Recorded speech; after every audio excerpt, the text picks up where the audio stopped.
पिछले करीब 12 वर्षों में मध्यम वर्ग को न सिर्फ अनगिनत योजनाओं का लाभ मिला, बल्कि सरकार ने मध्यम वर्ग का खास ध्यान रखा और कई ऐसे कदम उठाए हैं जिससे लोगों के हाथ में अधिक पैसा बचेगा, यानी सीधे तौर पर अधिक बचत हो सकेगी। पीएम मोदी के नेतृत्व में सरकार ने राष्ट्रीय विकास के स्तंभ के रूप में मध्यम वर्ग पर अपना भरोसा रखा है।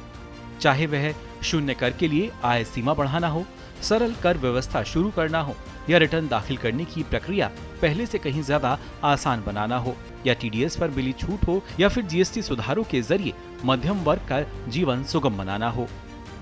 मध्यम वर्ग को सबसे बड़ी राहत इनकम टैक्स छूट के जरिए मिली, जिसे बढ़ाकर 12 लाख रुपए कर दिया गया, जो कि पहले 7 लाख रुपए थी। नए इनकम टैक्स रिजीम के तहत वेतन पाने वाले लोगों को मिलने वाली 75,000 रुपए की स्टैंडर्ड डिडक्शन छूट को मिला दिया जाए तो आम आदमी को अब 12,75,000 रुपए तक की आय पर कोई टैक्स नहीं देना होगा। नए इनकम टैक्स स्लैब के अनुसार 0 से 4 लाख रुपए की आय पर टैक्स 0 होगा। वहीं 4 से 8 लाख रुपए की आय पर 5%, 8 से 12 लाख रुपए की आय पर 10%, 12 से 16 लाख रुपए की आय पर 15%, 16 से 20 लाख रुपए की आय पर 20%, 20 से 24 लाख की आय पर 25% और 24 लाख से अधिक की आय पर टैक्स की दर 30% होगी। टैक्स पेयर्स को मिली बड़ी राहत से कितनी बचत होगी, आइए पहले ये भी जान लेते हैं।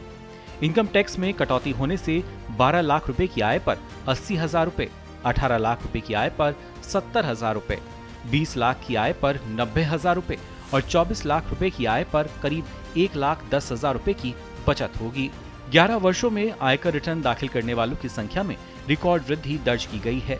वित्त वर्ष 2014-15 में लगभग 3.91 करोड़ आईटीआर दाखिल किए गए थे, जबकि वित्त वर्ष 2024-25 में बढ़कर 9.19 करोड़ दर्ज किया गया।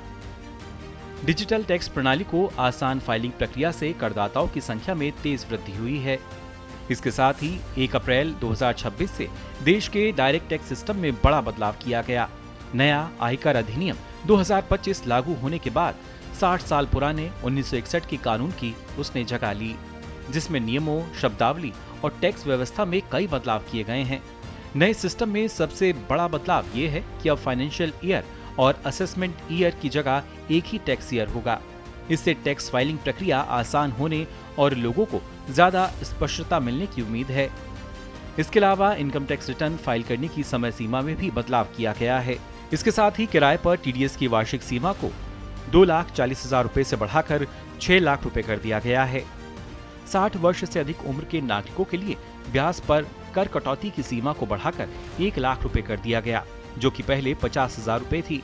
विदेश यात्रा पर टीसीएस घटाकर 2% कर दिया गया है, जबकि शिक्षा और इलाज के लिए विदेश भेजे जाने वाले पैसे पर भी टीसीएस कम किया गया है। इसके अलावा मोटर दुर्घटना दावा न्यायाधिकरण द्वारा दिए गए मुआवजे पर प्राप्त ब्याज को पूरी तरह से कर मुक्त कर दिया गया है। इसके साथ ही आम आदमी और मध्यम वर्ग को राहत देते हुए जीएसटी सुधारों के तहत कर प्रणाली को काफी सरल कर दिया गया है। साथ ही सरकार ने लेबर कोड के जरिए एक बड़ा सुधार किया है। इससे काम करने के 1 साल बाद भी ग्रेच्युटी का फायदा मिल सकेगा। साथ ही समान वेतन और गिग वर्कर्स के सामाजिक सुरक्षा सुनिश्चित होगी। भारत के गिग कार्यबल के 2024-25 में 1 करोड़ से बढ़कर 2029-30 तक 2.35 करोड़ होने का अनुमान है। वहीं रोजगार के आंकड़ों पर नजर डालें तो भारत में रोजगार 2017-18 में 47.53 करोड़ से बढ़कर 2023-24 में 64.33 करोड़ हो गया, यानी 6 वर्षों में करीब 16.83 करोड़ नई नौकरियां सृजित हुई हैं। इसमें सरकार की अलग अलग योजनाओं की भूमिका काफी अहम रही है, जिसमें स्किल इंडिया, रोजगार मेला, पीएम विश्वकर्मा योजना, आईटीआई उन्नयन योजना, रोजगार लिंक्ड प्रोत्साहन योजना, प्रधानमंत्री विकसित भारत रोजगार योजना शामिल हैं। वहीं वर्ल्ड इकोनॉमिक फोरम की फ्यूचर ऑफ जॉब्स रिपोर्ट 2025 के अनुसार भारत आने वाले वर्षों में वैश्विक कार्यबल में शामिल होने वाले लगभग 2/3 नए कर्मचारियों की आपूर्ति करेगा, जिससे रोजगार के अवसर बढ़ेंगे और जीवन को आसान बनाने की दिशा में मध्यम वर्ग आगे बढ़ता हुआ नजर आएगा।